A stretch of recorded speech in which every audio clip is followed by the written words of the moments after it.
Hoy os vamos a hablar de espiritualidad y entre todo el amplio campo de la espiritualidad vamos a ver pilares fundamentales de este campo de conocimiento y de experiencia. Vamos a ver qué nos limita a vivirlo de forma habitual, cómo nos perdemos sobre todo en el campo de la mente y cómo ponerlos en práctica, cómo ponerlos en marcha. Dale hacia debajo, porfa. Antes de empezar a meternos en los contenidos de la charla, quería daros las gracias por venir, no solamente hoy, sino los que venís regularmente, por el apoyo, pues gracias a vosotros y cuando participáis en los cursos, en las actividades, compráis los libros, todo eso hacéis posible que podamos seguir manteniendo estas actividades no solamente aquí y ahora, sino que luego podamos volcarlas en internet y luego pueda verlas cientos y cientos de personas. Entre todos hacemos posible que todas estas actividades tengan lugar. Así que muchísimas gracias, de verdad, de corazón. También al Ayuntamiento, gracias por colaborar con el espacio y facilitarnos las cosas para poder desarrollar estas actividades de desarrollo. Ojalá hubiera más. Dale para abajo. Como siempre podéis preguntarme lo que queráis, cuando queráis, me podéis interrumpir con toda confianza y vamos a intentar hacerlo dinámico, lo más dinámico posible para que no sea pues un monólogo solamente mío, ¿vale? Os haré preguntas y os incito a que las respondáis, ¿vale? Que me digáis vuestra postura, vuestro punto de vista, ¿vale? Los que no me veis por ahí podéis poneros entre cabezas para que os pueda ver. Situaros. ¿Me mueve las piernas, por favor? La espiritualidad, quería volver a aclararos, los que no estuvisteis en la charla de compatibilidad de la psicología con la espiritualidad.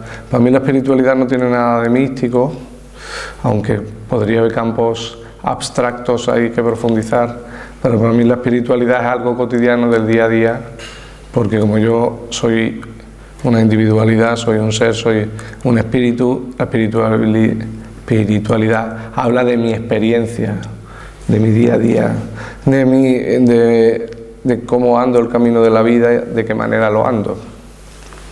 Por eso para mí la psicología y la espiritualidad van de la mano, como ya sabéis. Cuando hablo de pilares de la espiritualidad, no hablo de pilares como de estructura, lo que sostiene la espiritualidad, sino hablo de aspectos primordiales que se viven en el camino de la espiritualidad.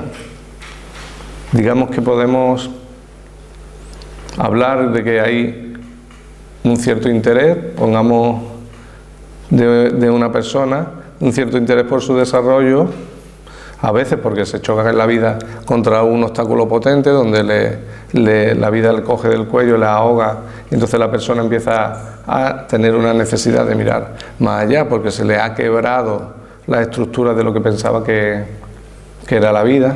Otras veces hay un interés, una curiosidad de base donde la gente pues nos interesamos por qué más allá de lo que estipuladamente nos han enseñado y hemos aprendido. En ese inicio del desarrollo uno se va a topar con un elemento muy potente de la vida que es su mente, su cabeza, sus pensamientos, si los controla o no los controla, si maneja su mundo emocional, etcétera, etcétera. Ahí diríamos que hay una especie de primer paso de desarrollo. Nosotros hemos hablado mucho de aquí hacia atrás, hemos hablado mucho en nuestras charlas sobre la mente, los contenidos de la mente, la funcionalidad de la mente, cómo manejar la mente, cómo liberarte de eso. Ahora este año vamos a hacer mucho más hincapié en aspectos más profundos de nuestra experiencia. Hablamos de espiritualidad, hablamos de quizás la parte más transpersonal o más inconsciente, más abstracta, porque vamos a hacerla visible para dar un paso más de hacer y divulgar todos estos conocimientos, todas estas lo que podemos ofreceros para haceros más fácil aún el camino. Normalmente no sé si conocéis a Maslow, o la pirámide de Maslow, de las necesidades de Maslow. Maslow estableció una serie de prioridades en las necesidades, ¿no? Podemos estar más o menos de acuerdo en la actualidad, pero hay un porcentaje estadístico de gente que solo se preocupa por su espiritualidad o por su desarrollo a nivel profundo, no a nivel manejo de qué es lo que pienso, qué es lo que quiero conseguir, cómo consigo mis metas, cómo consigo mis sueños. No, un poquito más profundo, de una experiencia más transpersonal. Cuando la persona se interesa en eso, cuando tiene cubierto necesidades básicas, necesidades de hogar, necesidades económicas, necesidades emocionales, etcétera, etcétera, y accedemos a una nueva necesidad que es la necesidad de autorrealizarse, la necesidad de poder ser genuinamente yo mismo en mi vida y poder expresarme en libertad. Expresarme no solo me refiero a comunicarme, sino expresarme en todos los ámbitos de mi vida. Poder vivir más desde lo más hondo de mí y no desde los ámbitos más superficiales. Y vamos a hablar de 10 pilares, 10 aspectos fundamentales de esa experiencia más profunda. Vamos a hablar de estados, de actitudes y vamos a hablar también de algunas cosas que suceden cuando vives desde ahí. ¿Vale? ¿Me he hecho entender? ¿Sí? Si me pongo muy profundo me decís algo, me soltáis alguna broma o algo y así lo hacemos más ligero, ¿vale? ¿Me da un poquito de agua, por favor?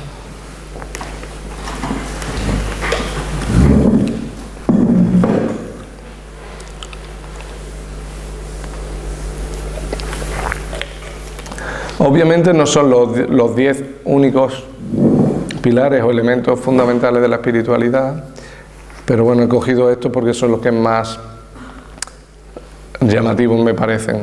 Luego hay aspectos más puntuales, más específicos, y podemos ampliar como si fuera las ramas de un árbol. Podríamos hablar de multitud de aspectos singulares que uno vive desde su experiencia más profunda, del yo más auténtico.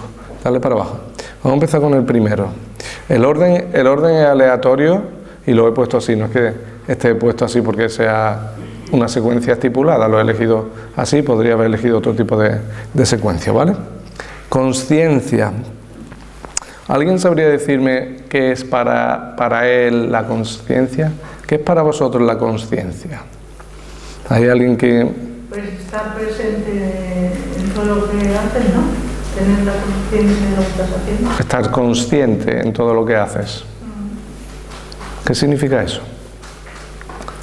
¿Qué significa estar consciente de lo que haces? Pues estar en el aquí y ahora haciendo eso. Solo... Estar en el aquí y ahora, con tu atención aquí y ahora. ¿Qué más? Estar presente. El presente. Presente. Un poquito más alto. En los hechos, en los momentos, los pensamientos. Todo. ¿Y qué significa el acto de estar consciente de? Que está captando. Estás captando, estás percibiendo. Estar despierto, ¿no? ¿Perdona? Estar despierto. Estás despierto porque estás atento, ¿no? Estás percibiendo. El acto de estar consciente es un acto de atención, un acto de estoy en el presente porque estoy percibiendo algo. ¿Sí? Pues si pudiéramos diferenciar diferentes niveles de conciencia, hablaríamos de niveles de percepción, o sea, de lo que una persona es capaz de concienciar, de lo que una persona es capaz de ser consciente de. ¿Sí?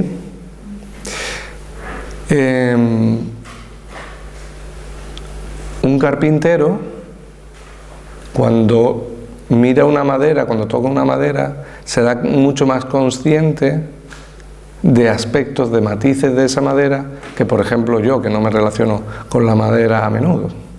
¿Sí? En el campo de la psicología hay un campo un apartado de una de las habilidades que un psicólogo que hace terapia debería tener, es la agudeza sensorial. La agudeza sensorial está vinculada a percibir pequeños matices en el lenguaje verbal y no verbal de la persona para poder guiarte a conocer lo que está viviendo. Son pequeños gestos, pequeños actos, conductas que tiene la persona que te permite ir viendo lo que la persona está experimentando. ¿Sí? Entonces hay personas que cuando están sentadas delante mía me dicen, ¿cómo te has dado cuenta que me ha pasado eso? O sea, hay momentos cuando tú le haces una pregunta en una sesión de terapia a alguien, que la persona de repente encaja piezas dentro de sí y de repente toma conciencia de algo. Eso se refleja en la cara de una manera determinada. Entonces yo, al darme cuenta de eso, le pregunto, ¿qué ha pasado? ¿De qué te has dado cuenta? Mucha gente dice, oye, ¿cómo te has dado cuenta de eso? Entonces ahí hay un nivel de conciencia de ese tipo de actos que me permite ser consciente de que algo está pasando. ¿Sí?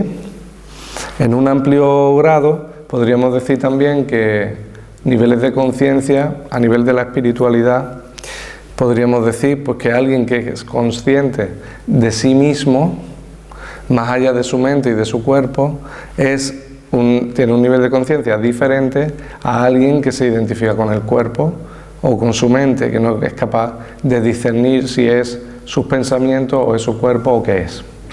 ¿Sí? Otro aspecto podríamos decir que alguien que tiene como valores y objetivos en la vida, pues procrear, el sexo, la comida y vivir bien y llegar a los fines de semana para tomarse 4 cervezas, tendría un nivel de conciencia que se mueve en ese ámbito. Eso es lo que él percibe o lo que ella percibe, eso es lo que él valora o ella valora. Y alguien que a lo mejor valore otro tipo de experiencias y otro ámbito, entonces consciente, es capaz de percibir otro tipo de información, otro tipo de vida. ¿Sí? ¿Me estoy haciendo entender? ¿Hay alguna diferencia entre conciencia y conciencia? Hay matices. Normalmente en el lenguaje cotidiano lo utilizamos de forma indistinta. Eso de conciencia y consciencia, ¿no? Desde el punto de vista práctico, lo que nos inspira el acto porque consciente habla de estar despierto o estar dormido, inconsciente o consciente. Desde el punto de vista mental, el apartado consciente, sin ese consciente, habla de toda la parte donde yo tengo verdadera atención y sé lo que estoy haciendo a nivel de qué pienso, cómo lo pienso, y etcétera. Y la parte inconsciente habla de donde tengo mi sentido de la identidad, mis creencias, mis valores, etcétera, etcétera. Y luego la consciencia con ese habla de, si vamos a un punto de vista más técnico, ¿vale? Si vamos a un punto de vista más técnico, habla de un estado donde estoy yo presente, atisbando, observando, captando. No solamente estamos hablando de estar despierto o dormido, que es un matiz, sino también en el aspecto más profundo, conciencia. Como mira, para entender y comunicarnos, los seres humanos ponemos etiquetas a las cosas, ¿no? Entonces, en un instinto, en el mundo del desarrollo personal, en un instinto de quitarle la palabra religiosa a Dios, le quitan la palabra Dios a eso que todo nos envuelve, de eso de lo que todo nace, y entonces intentamos darle diferentes palabras.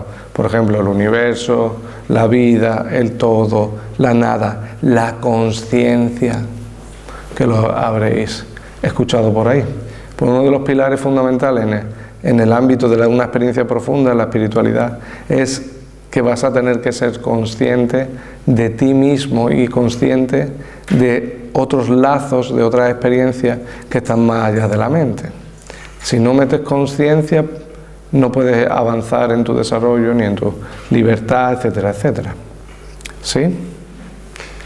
Conciencia de tus emociones, conciencia de tus pensamientos, conciencia de ti misma, de ti mismo, conciencia de cómo manejarte, de cómo proyectar tu en el mundo, cómo manifestarte desde lo más hondo de ti misma, de ti mismo.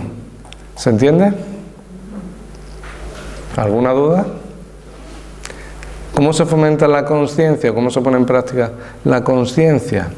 En el proceso de aprendizaje, de recabar información, etcétera, etcétera, tú vas a introducir datos que te van a permitir observar, percibir nuevos campos. O sea, si tú de repente empiezas a diferenciarte de tus pensamientos, de lo que ves, oyes y sientes en tu cabeza, tú estás haciendo un ejercicio de percepción, de diferenciación.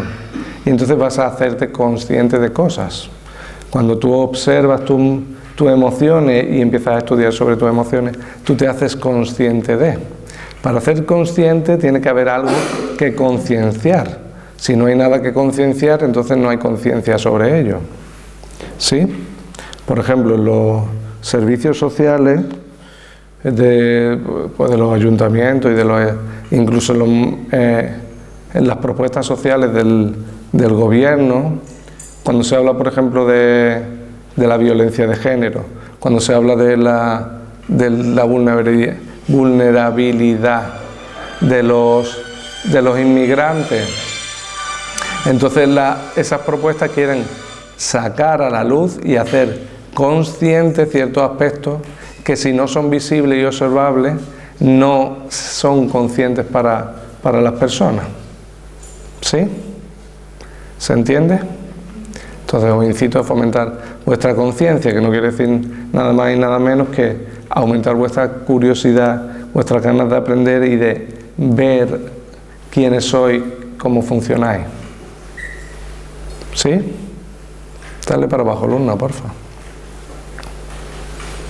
Otro aspecto, un pilar fundamental, otro aspecto importante de la espiritualidad es la sabiduría, que no el conocimiento. Se nota que me gusta la Guerra de la Galaxia, ¿verdad?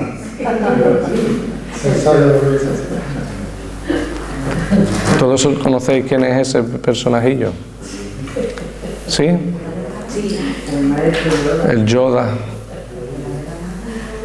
Estaba guay cuando profundiza un poco en la saga de la Guerra de la Galaxia y escucha a los guionistas y todo eso. Entonces, este es un personaje, creo que el que engendra el papel de sabio de toda la saga, el más sabio, más que nada porque tiene, yo qué sé, 1000 y pico años, ¿no? ¿Sabéis? Uno de los factores que eligieron los guionistas para hacerle más sabio, para que la gente lo percibiera como más sabio, era que hablara en un orden diferente que los demás. O sea, que no utilizara el lenguaje de forma igual.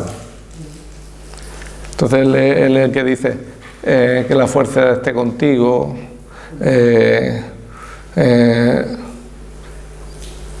no lo intentes. ¿Cómo era? No lo intentes, hazlo, no lo intentes. Entonces cambia el orden de los verbos. En vez de decir tú vas a pelarte, tú pelarte vas, ¿no? Entonces con eso incitaban que pareciera más sabio, ¿no?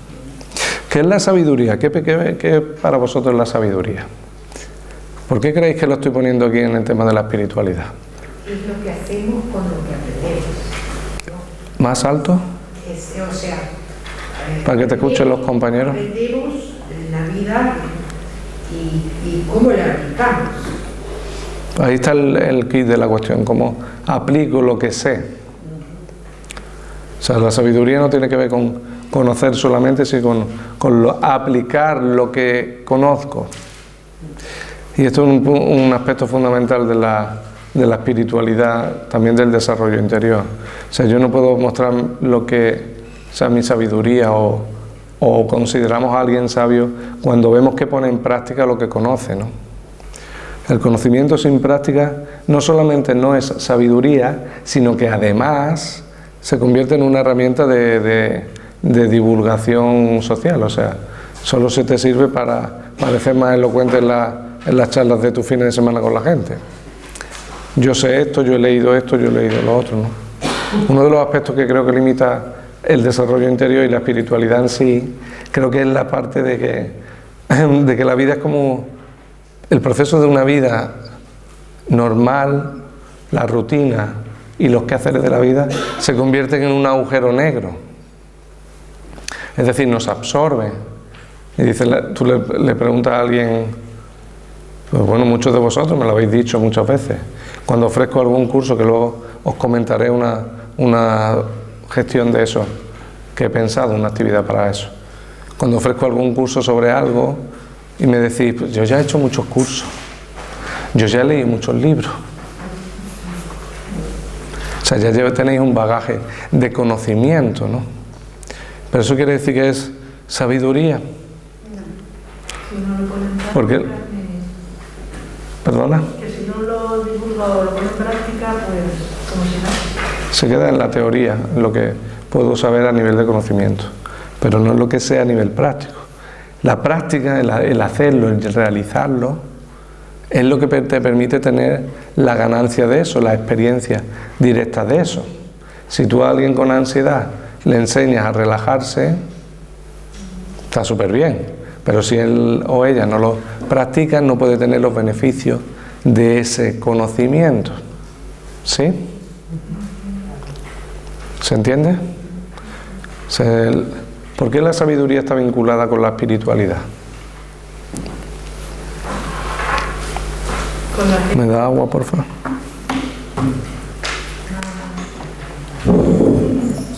¿Por qué creéis que lo pongo aquí? Que porque está relacionado con la espiritualidad. Porque creemos que con... ¿Subo el volumen? ¿No se me escucha bien? Súbelo un poquito, por favor. Ese. Sigue. Y el otro. Vale, pues este de aquí, este. No, el otro. Súbelo un poquito. A ver si así se escucha mejor. ¿Vale? ¿Por qué vinculo la espiritualidad a la sabiduría?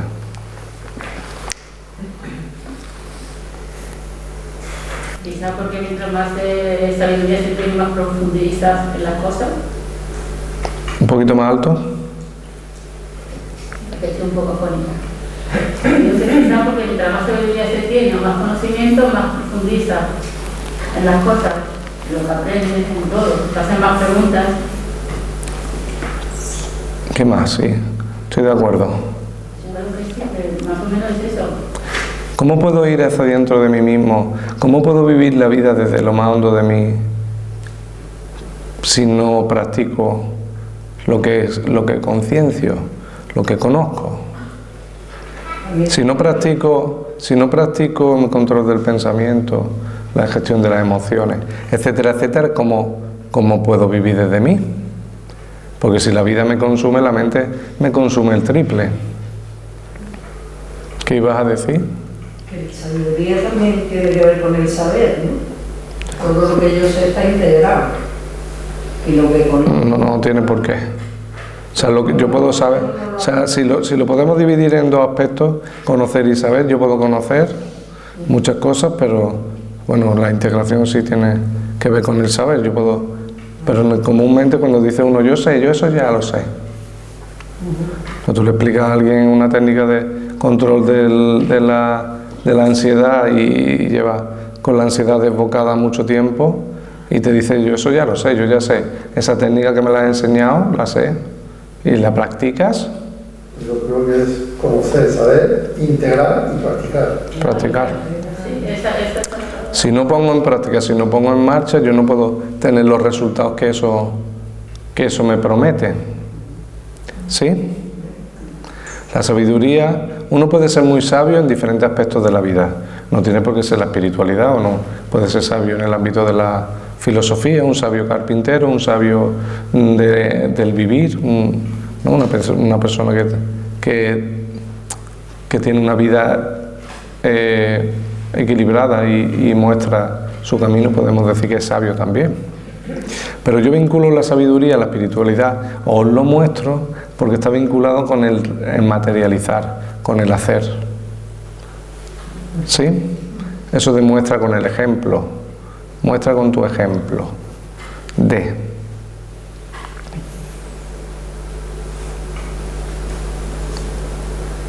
¿Se entiende? Dale para adelante, porfa.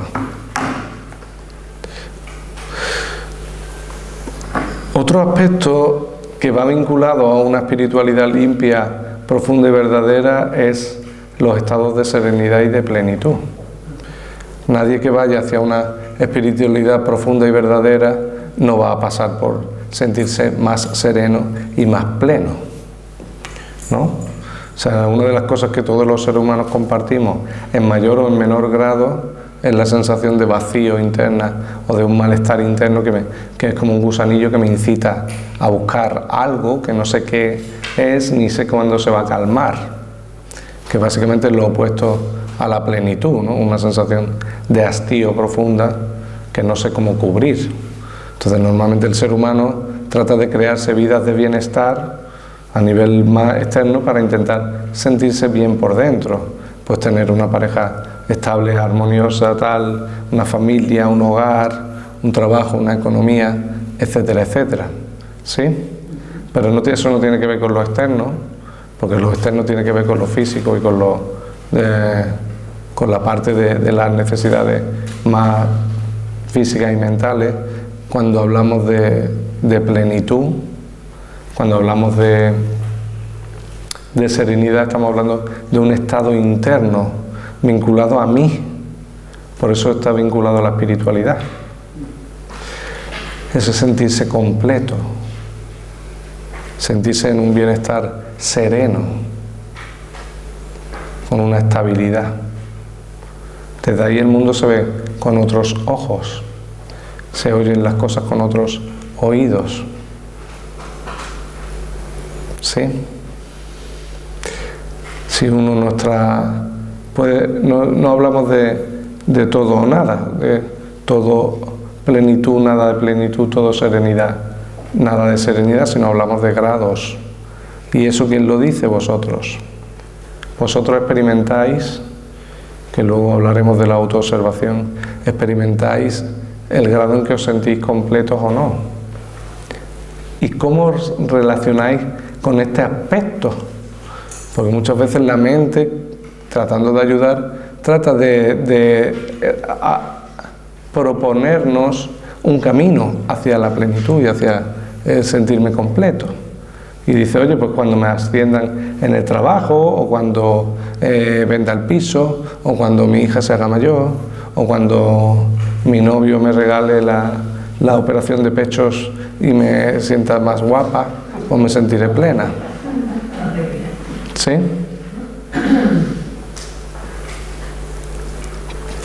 Vosotros vais a tener que hacer en vuestro camino de la espiritualidad vuestro propio criterio, vuestra propia evaluación de vuestro propio camino y de vuestro propio estado. Creo que eso es lo más puro y lo más libre que vais a tener en el camino del desarrollo.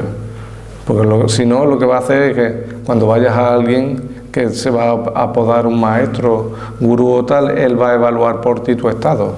Con lo cual, eso no es mucha libertad, creo yo, vamos. Aunque necesites a alguien que te oriente o te guíe, que te oriente y te guíe hacia la libertad, no hacia dogmas o hacia sustitutos de tu criterio. ¿Sí? En ese camino de autoevaluación, de autoobservación, tienes que pasar por tu ver cómo tú te relacionas con esta serenidad y esta plenitud. Necesito un diazepam para sentirme tranquila, serena. Necesito, ¿qué?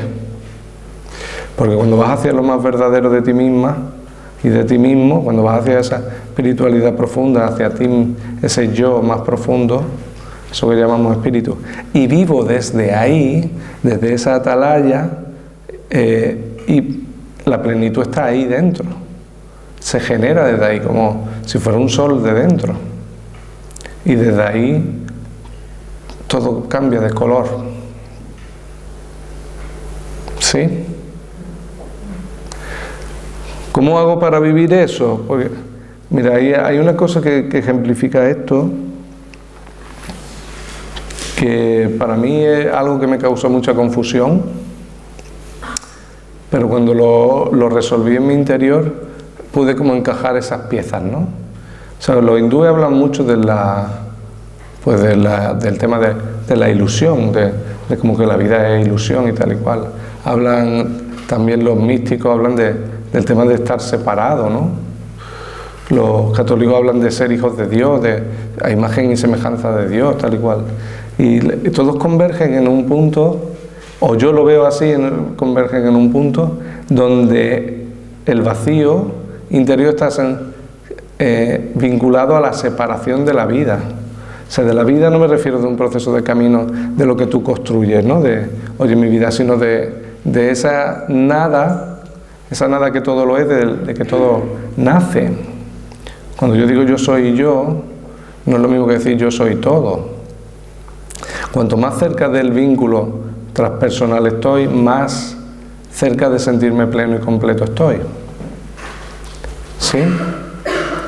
Cuando me disuelvo en la vida, cuando yo, Kenneth, dejo de ser Kenneth y me disuelvo en la vida para ser todo, es cuando yo realmente materializo en mí la sensación de plenitud. Y cuando tuve esa experiencia, la primera vez que tuve esa experiencia, ¿sabéis lo que mi mente dijo? Era, esto es lo que he estado buscando tanto tiempo. Esto que estoy viviendo en ese instante es lo que he estado buscando tanto tiempo. Era una sensación de estar unido con todo. Entonces, ahí me sentí lo más pleno y más completo del mundo. ¿Sí? Entonces, para fomentar la plenitud y el sentirme completo, lo que tengo que derribar es todas las barreras que me impiden conocerme a mí mismo y que me impiden conocerme en mi relación con la nada y con el todo. ¿Me estoy poniendo demasiado abstracto? No. ¿Se entiende? Sí. ¿Sí?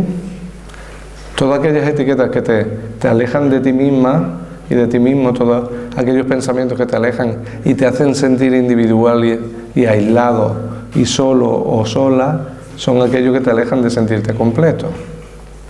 ¿Puedes repetir eso, por favor? Que no me entera eso último. Todo aquello pensamiento o creencia, punto de vista que te incita hacia la individualidad, hacia sentirte aislado, separado de todo, te aleja y te vas a sentir más vacío. Es precursor de eso. Yo eso no lo he entendido bien. Un poco más alto. Eso último yo no lo entiendo. Un poco más alto, no te he escuchado. Que no lo entiendo eso último. No, pero es que lo explique de otra forma. No sé.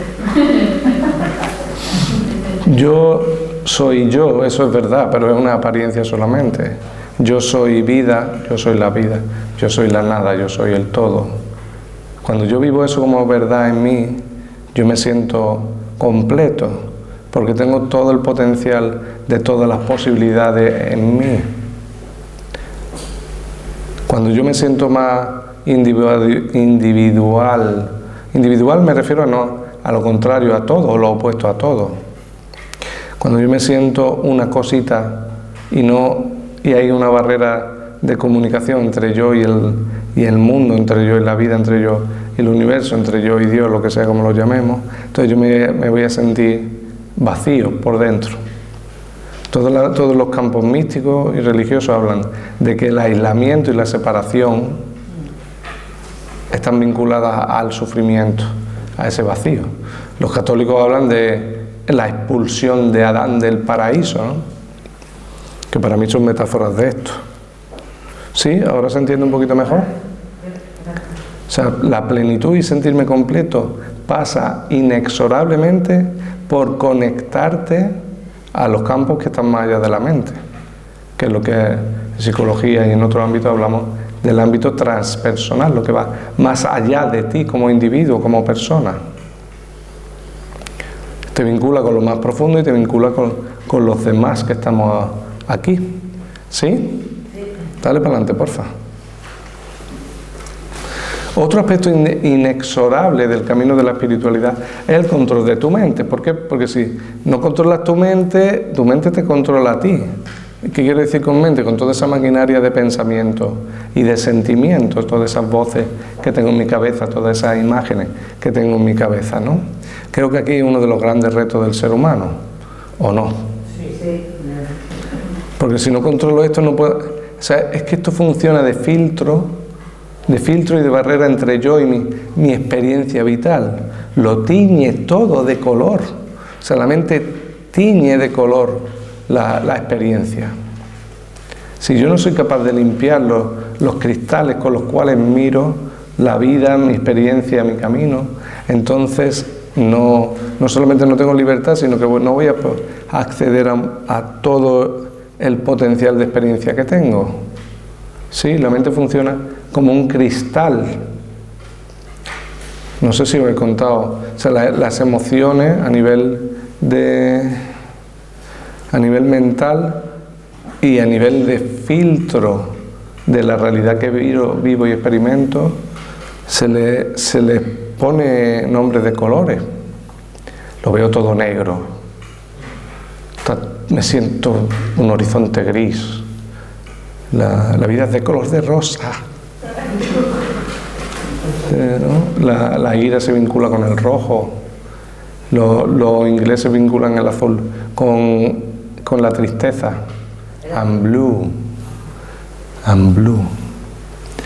Pasa inexorablemente por el control de la mente. ¿Hay alguna duda en esto? Entonces, cuando veáis a alguien que se jacta de ser muy espiritual, pero no controla su mente, estará delante de alguien que está haciendo, o sea, primero vive una apariencia y por otro lado está ignorando un gran campo de su vida, que es su mente, ¿no? Por ejemplo, ¿habéis visto la película Samsara? ¿Sí? ¿Os acordáis de qué va? Samsara, es más antiguilla. Samsara va de un monje budista que él se tira 3 años, 4 años, no sé cuántos años meditando en una cueva. Y cuando sale de la cueva, pues le otorgan los méritos budistas por haber estado tanto tiempo meditando. Y él se encuentra en una experiencia que cuando deja de meditar y vuelve al monasterio, empieza a tener sueños eróticos, con lo cual a él le desestabiliza, porque es como el deseo está ahí, y empieza a tener deseo. Yo no me he enterado de lo que has dicho. Mueve las piernas, por favor. Cuando el monje está meditando, cuando sale de la cueva y vuelve al monasterio después de los elogios, él empieza a tener ciertas experiencias del deseo físico, el deseo de la sexualidad, y tiene curiosidad del mundo, empieza a dar vueltas por los pueblos alrededor y empieza a sentirse atraído por tener una familia, por tener tal. Entonces el monje, baja un poquito el volumen, por favor, un poquito nada más. El monje, su maestro, pues no le queda más remedio decir, ve y experimenta la vida, ¿no? Y empieza a meterse en problemas, empieza a ver las dificultades del día a día. Con este ejemplo lo que quiero decir es que por mucho que te dediques a meditar o te dediques a una vida muy, entre comillas, espiritual, la mente siempre te está aguardando fuera de la cueva, siempre te está esperando la mente fuera. O sea, una vida que no pase por un control mental y un ir más allá de la mente es una vida donde tú estás ignorando la mecanicidad y la maquinaria de la mente, pero ignorarla no te va a hacer que vayas más allá de ella. ¿Se entiende? Siempre te está esperando detrás de la esquina, debajo de la alfombra, al abrir el cajón, ella siempre está ahí. Hasta cuando llegues a un punto tal de maestría interior que seas capaz de disolverla. Pero es un nivel de maestría súper mega potente. Dale hacia adelante, porfa. La intención es otro de los aspectos fundamentales de la espiritualidad.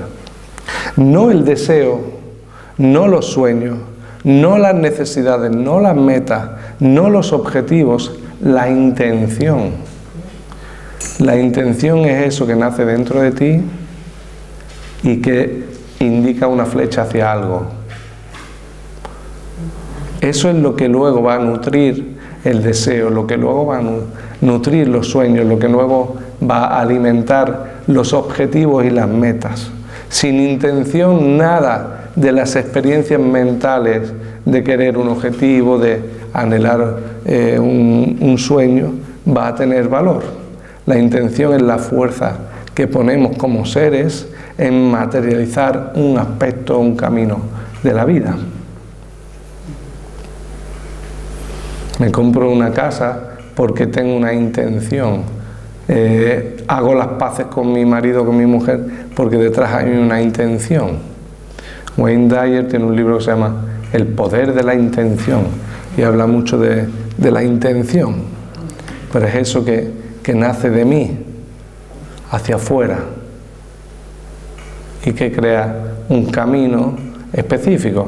Voy a hacer espaguetis. Tengo la intención de hacer más espaguetis carbonara. ¿Me muevo las piernas, porfa? Tengo la intención de parar los pies a mi jefe. O sea, es algo que tiene que ver con la fuerza interior de manifestación. De yo manifestar, yo como ser, manifestar aspectos en la vida externa. ¿Se entiende? Si no soy capaz de controlar mi intención, si no soy capaz de generar intención, si no soy capaz de habituarme a vivir establemente con ese aspecto de mí como ser, entonces no habrá un aspecto de mi espiritualidad y de mí mismo que me estoy dejando de lado.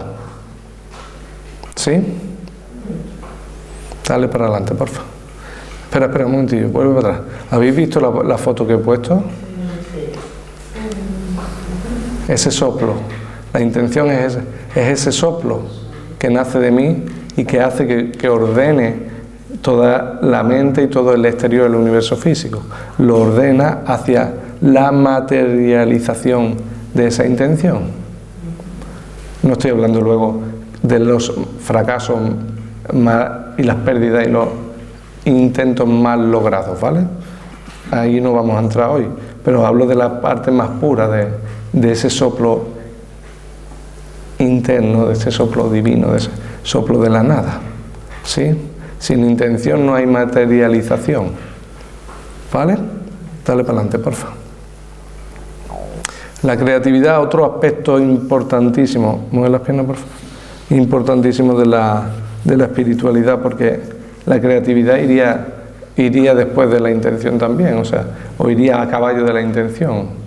¿Cómo materializo la intención? ¿Cómo? ¿No?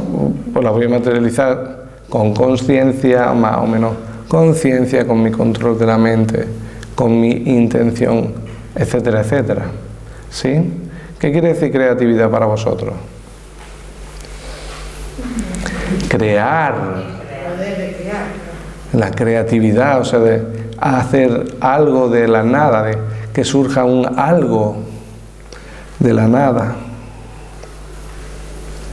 Creatividad también, bueno, para mí es expresar lo que sientes de alguna forma, de la pintura. Expresar lo que sientes. Sí, crear.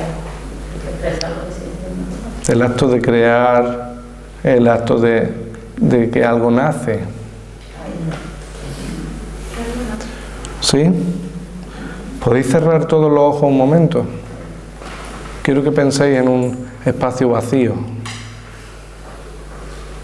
Un espacio donde no haya nada. ¿Sí? Y ahora quiero que pongáis una imagen de algo en ese espacio. Un objeto o algo, un animal o algo. Pongáis en ese objeto. ¿Sí? Ahora quiero que lo hagáis desaparecer. Que volváis a dejar el espacio vacío. ¿Sí? Abrimos los ojos. En ese espacio había nada y habéis creado algo y lo habéis descreado. ¿Sí?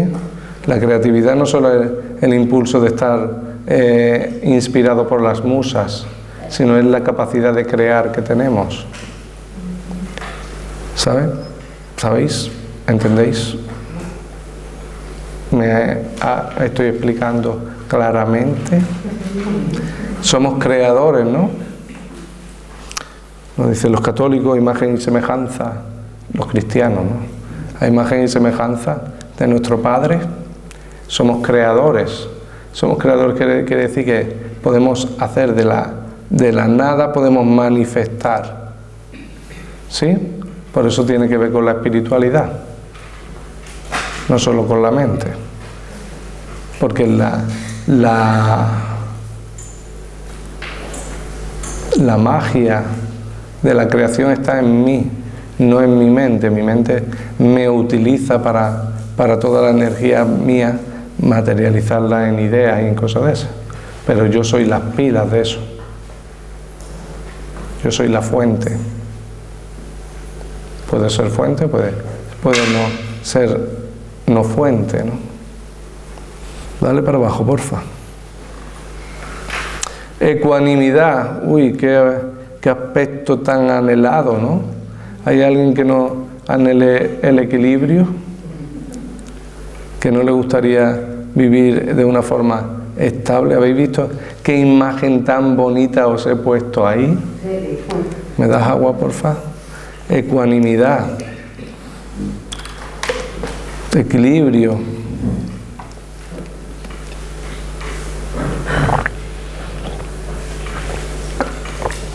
¿Por qué creéis que la ecuanimidad es un aspecto fundamental en la espiritualidad?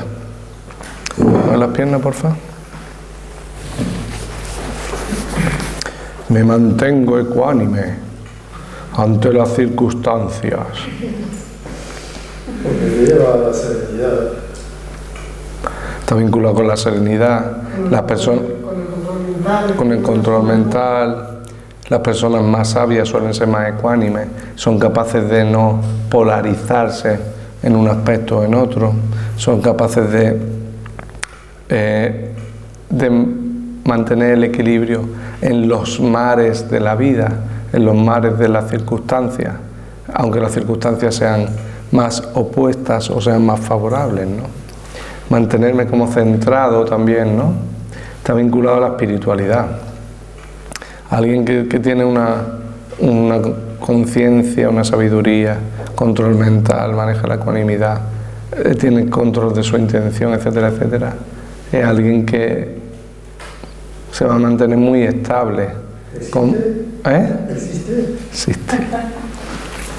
Por momentos, ¿no? Puede ser, por momentos, por instantes, ¿no? Yo incito, o sea, mi camino, y como lo hago como una confesión personal, no profesional, mi camino interior actualmente tiene como intención mantener cada vez más estable todo esto que estoy diciendo, que no sean picos de momentos, sino hacerlo extensible en el tiempo material, ¿no? Y esa es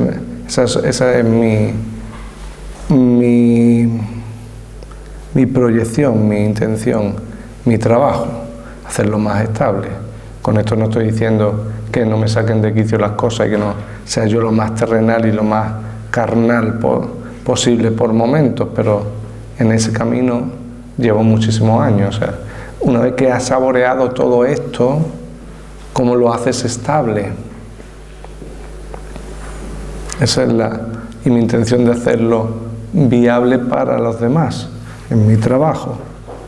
No solamente saborearlo por momentos, que eso es súper chulo, tener estallidos de sabiduría, de control, etcétera, sino cómo llevarlo al día a día cotidiano. ¿Sí? No estoy hablando de permanencia, ¿eh? No estoy hablando de y lo conseguí nunca más, sino estoy hablando de poder, estoy hablando de tener manejo de esto. No estoy hablando de que esto sea para siempre así y nunca más volver a preocuparme, nunca más volver a alterarme. No, estoy hablando de que si me altero, que si pierdo el control, sepa volver a. Estoy hablando de manejarme en el mar de la vida, mi barco, y poder dirigirme. No estoy hablando de ausencia de tormentas, ausencia de inundaciones internas, no. Estoy hablando de poder resurgir de las cenizas tantas veces como me caiga. Eso me parece más realista. ¿Se entiende? No hay espiritualidad sin ecuanimidad, porque una persona que no es ecuánime quiere decir que se va a polarizar, que se va a dejar llevar por los envites de la vida, que va a quejarse, a criticar, va a luchar, o que va a ansiar el placer en demasía, va a anhelar tener estados de bienestar como el que busca la droga. ¿Sí? Persona ecuánime vive la vida con más serenidad, con más plenitud. ¿Sí?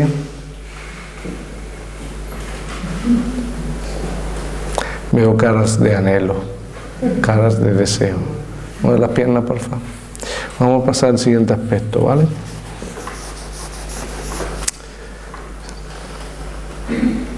La ética, alguien que va hacia la espiritualidad va hacia la ética. No estoy hablando de moral, ¿vale? Estoy hablando de ética. ¿Y qué quiero decir con ética? El impulso hacia el mayor bien para el mayor número de elementos, mayor número de personas para el mundo físico, etcétera, etcétera. O una persona espiritual va a pasar también sin poder esquivar el hecho de afrontar el tema de la bondad, de darse cuenta de que gano más a nivel interior e individual cuando ganamos todos. O sea, yo cuando intento hacer una actividad divulgativa o algún curso, voy a pensar en que ganemos lo máximo todos. Bueno, a veces ves que la mayoría se están tirando por un balate. ¿No vas a ir también? Me has dejado choqueado. No sé cómo has llegado a ese pensamiento. ¿Qué? Ayúdame a entenderte. Pero que mueve las piernas, por favor. Que con la historia esta de que, ponte la vacuna por el bien de todos. Ya, pero no te das cuenta que están jugando con un impulso muy profundo. Sí. O sea, utilizan una apariencia muy profunda. Dame, porfa. Que lo externo no esté liando la parda por algunos aspectos. Utilizan ahí algo que es muy bonito para utilizar otras cosas, pero eso se hace en publicidad y en marketing, en el mundo de la venta se hace mucho, ¿no? Se utiliza todas estas cosas que estoy hablando para vender historias. Que no es ética, que es manipulación. Utilizan la parte, claro, no es ética. Utilizan todos los valores o los más profundos para vender cosas. Eso ya es otra historia, ahí no estamos hablando de ética. Vale. Pero sí, desde el punto de vista más profundo del yo, sí vas a tener que pasar por ser sincero contigo mismo, de si tus actos son éticos, si tus intenciones son éticas. Porque si no, vas a crear desarmonía en tu interior, o sea, y vas a crear desarmonía en el mundo que te rodea. Todo va hacia el bienestar, porque cuando comprendes que tu bienestar, que el bienestar de los demás, tu bienestar, tus actos son de otra manera. Tus impulsos más personales son de otra manera. Cuando yo miro solo por mi bien, sin mirar el bienestar de los demás, yo me estoy aislando aparentemente y la voy a liar. Aunque parezca que gano, aunque parezca que ahora me estoy saliendo con la mía, pero la voy a liar. ¿Sí? Fijaros que he puesto una balanza, no solamente hablamos de ecuanimidad, sino hablamos de justicia, pero no de justicia humana, hablamos de justicia divina casi, ¿no? O sea, en el sentido de cómo, o sea, yo cojo y digo, voy a hacer un curso, ¿vale? Voy a plantearme un curso, ¿qué puedo ofrecer? Puedo ofrecer curso de control de las emociones, ¿vale? Y entonces yo digo, ¿cuál sería el mayor bienestar para mí? Pues cobro el curso y le pongo un precio de 1.000 euros, porque claro, si consigo X alumnos, pues entonces ya tengo el año echado, ¿no? Si pienso en mí. Si pienso como profesional que solo quiere lucrarse, ¿no? Pero yo estoy siendo ético si hago eso. O sea, si yo pienso, o sea, ahora, es un detalle personal también, yo cobro la consulta 60 euros, ¿vale? Desde hace 15 años. O sea, este año voy a subir la consulta por primera vez en 15 años. Porque es la primera vez, después de 15 años, que me he sentido dentro de mí que puedo dar ese paso en armonía con lo que voy a ofrecer.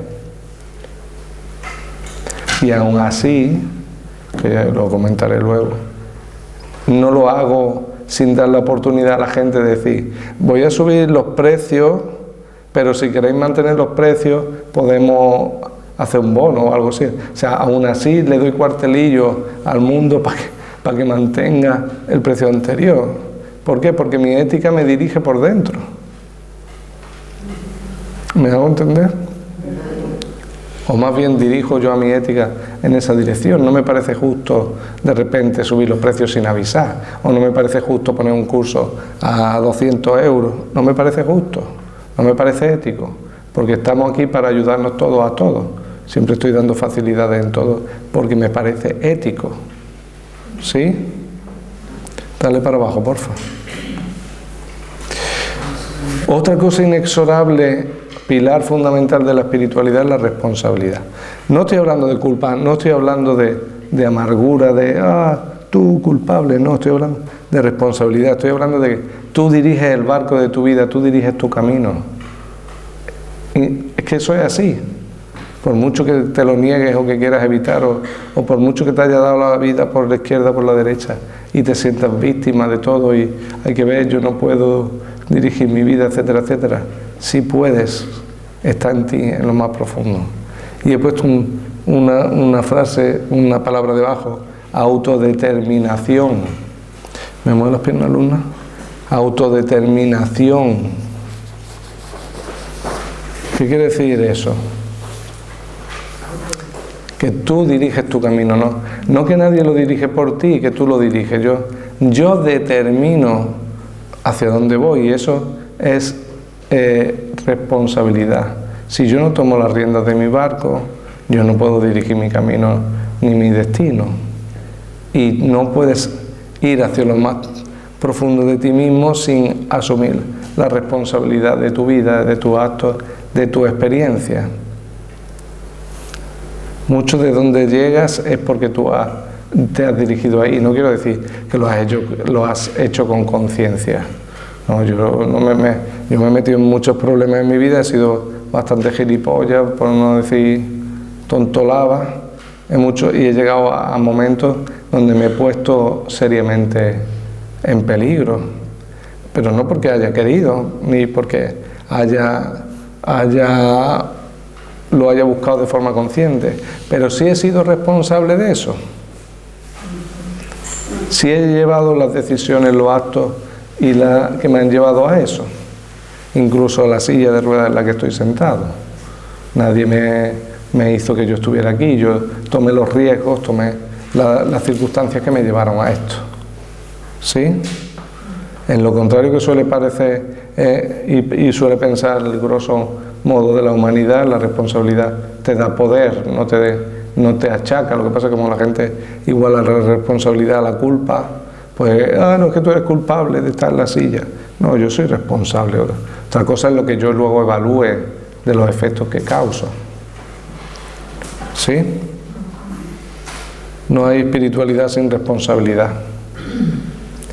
Porque, y aquí hago un inciso, cuando uno comprende que uno es responsable de sus emociones, de sus actos, y uno comprende a ciencia cierta que lo que uno siente es responsabilidad de uno, muchas veces deja uno de apuntar fuera y dice, tú eres el culpable, tú me haces sentir todo eso, aunque en lo de fuera te colabore a sentirte así, ¿no?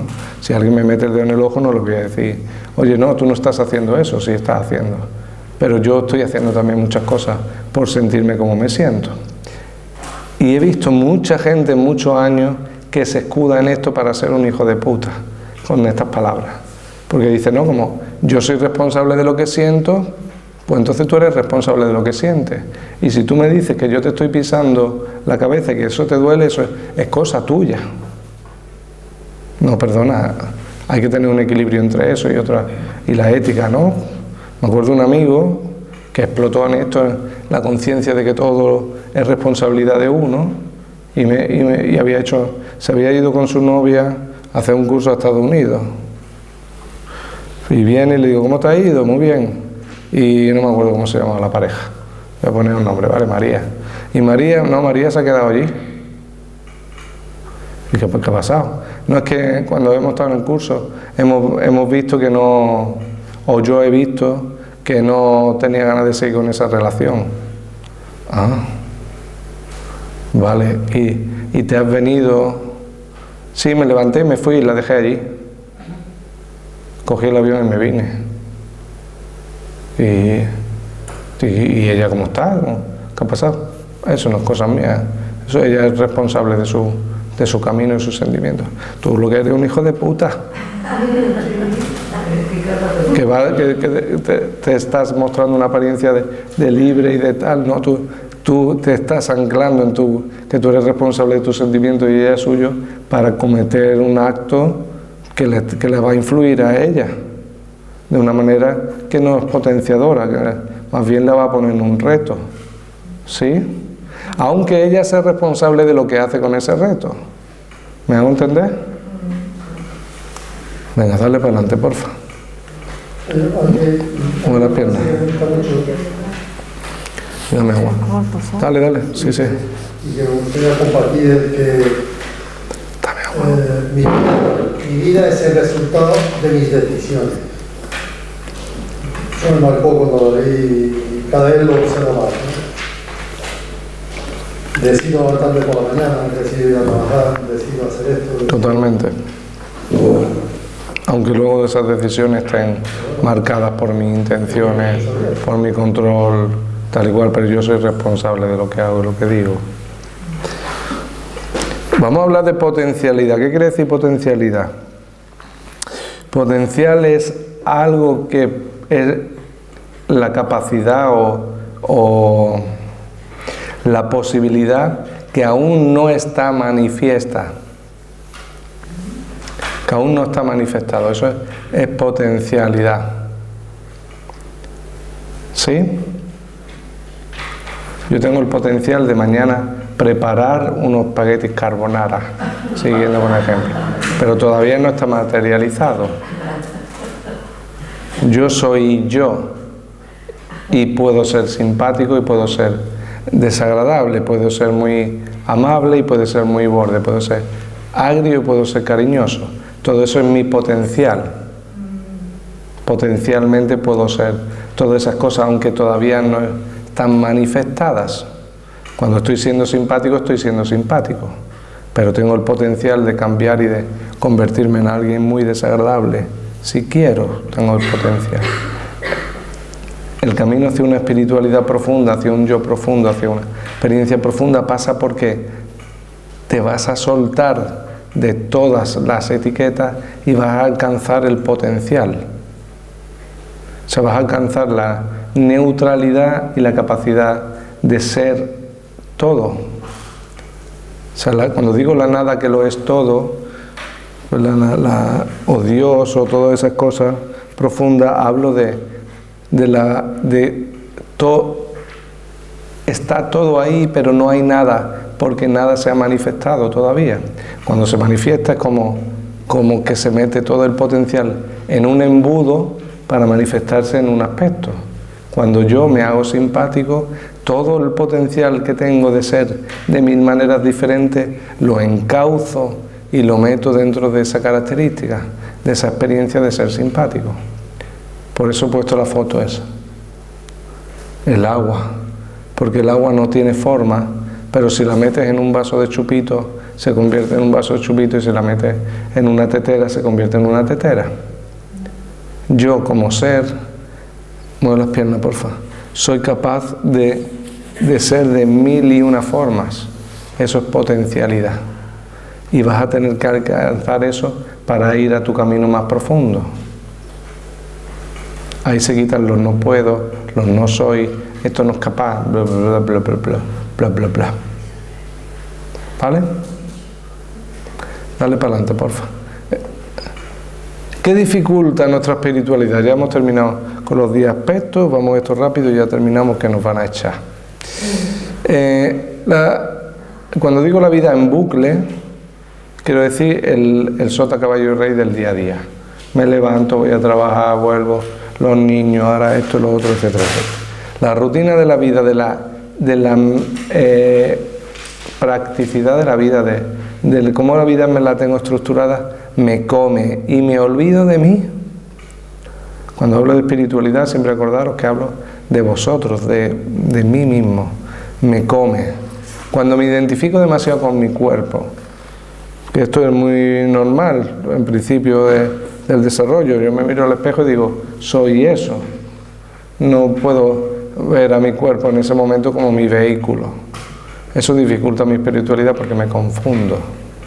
Cuando tengo demasiados problemas y traumas, pues que claro, en la vida me pongo ahí a atender todo lo que hay que resolver. Se me olvida el hecho de que soy ecuánime o soy sabio, no sé qué, es que hay que sacar las cosas para adelante, hay que quitar la gotera, hay que pagar la hacienda, hay que, yo qué sé, hay que llamar al peluquero para putearlo porque me ha dejado 4 calvas ahí atrás. Hay que solventar. Cuando tengo bloqueos emocionales es lo mismo que los traumas. Cuando, por ejemplo, soy demasiado tímido, no puedo ser extrovertido, eso me bloquea la vida de una manera que me impide acceder a mí mismo. Cuando tengo creencias y significados fijos, cuando no, yo llevo razón, esto es así, todo eso me impide, porque me enjaula en un mar de creencias y de puntos de vista que me impide percibirme más allá de eso. Todo mi potencial está encerrado en 4 puntos de vista fijo, y es que esto es así, se hace lo que yo digo porque es lo que yo digo y yo hago. La falta de práctica y disciplina, que esto es la clave de esto. Si no aprendemos a poner en práctica lo que ya sabemos, da igual cuántos cursos hagamos, cuántas charlas vengáis, cuántos libros compréis, que todo se va a quedar en un mero intento. Y ya decía Yoda eso de no lo hagas, o sea, no lo intentes, hazlo. No lo intentes, hazlo. ¿Vale? Dale para adelante. Vamos a hablar de qué nos facilita. ¿Qué facilita la espiritualidad? Pues evidentemente la práctica. Poner en práctica. El libro este que tenéis ahí, el libro que comprasteis mucho en la vez anterior, viene con ejercicios para que practiquéis, para que materialicéis los actos. La práctica os va a dar el manejo emocional. Si me manejo con las emociones, que es ese mar que le da color a la vida y tiene las emociones son como un arma de doble filo, porque hacen la vida súper mega preciosa e interesante, porque es como una montaña rusa de experiencias, pero a la vez una puñetera trampa, porque te agarra y te ancla la experiencia a las emociones, te impides ver la objetividad de eso, a menos que seas capaz de soltarlo. El desarrollo interior facilita la espiritualidad porque está vinculado directamente a ser un camino de libertad. La espiritualidad va asociada a la libertad, el desarrollo interior. La autoobservación y la evaluación interna con criterio. Si no te autoobservas, no ganas conciencia, no puedes manejarte, no sabes cómo funcionas, no sabes cómo dirigirte. Por supuesto, si no estás en contacto contigo mismo, ¿con qué estás en contacto? Con tu cuerpo, con tu mente, tus pensamientos. Tienes que ir más allá de todo eso para contactar contigo mismo. Coherencia y congruencia, 2 actitudes que funcionan en todo nivel. Y la humildad, si yo no soy sincero conmigo, si no soy humilde para decir, me he metido en esto, la he cagado, he vuelto a confiar en mis pensamientos, he vuelto a fallar, no me he hecho responsable de esto, he cometido este error, he provocado este daño a mi alrededor. Si yo no soy eso, yo no me estoy alineando con lo que está pasando, con lo cual no voy a poder facilitar el camino de mí mismo y de mi experiencia profunda. La responsabilidad pasa por bajarte los pantalones y decir, me he equivocado. Lo que creía que pensaba que era, no es. y ser coherente con esa verdad interna para poder ser congruente a nivel externo, y entonces equilibras tu interior con el exterior y creas armonía. Y ya estamos terminando y pensando en las preguntas, si tenéis preguntas, ¿vale? Dale para adelante. Cuando no vas hacia la espiritualidad, vives pensando en vivir. Dale para adelante, por favor. Cuando vas a liberarte hacia vivir más profundamente, vives en la plenitud, vives de forma más intensa, de forma más integrada. Dale para adelante, por favor. Luna, dale para adelante. Cuando vas hacia adentro y practicas todo eso, vas hacia la autorrealización, que es la mayor expresión de tu libertad, o sea, poder manifestarte lo más sinceramente en el mundo. Si no manifiestas lo que tu mente dice, lo que los demás dicen, no te estás manifestando tú. Dale para adelante. Y algo que os recordaré en cada charla, solo hay dos caminos. O te estás liberando, estás yendo hacia ti mismo y hacia una vida más plena, o te estás atrapando, te estás metiendo en más mente, más problemas, más vínculos, no hay más caminos. Puedes hacer paradas entre ellos, pero no hay más. No hay una tercera opción. ¿Vale? Dale para adelante. Mientras pensáis vuestras preguntas, voy a comentaros una actividad que vamos a desarrollar, ¿vale? Un dato interesante que voy a recordar muy a menudo es que las personas espirituales son más felices. Que esto es un dato así como estadístico que me parece llamativo. O sea, en general las personas que buscan y trabajan su espiritualidad son más felices.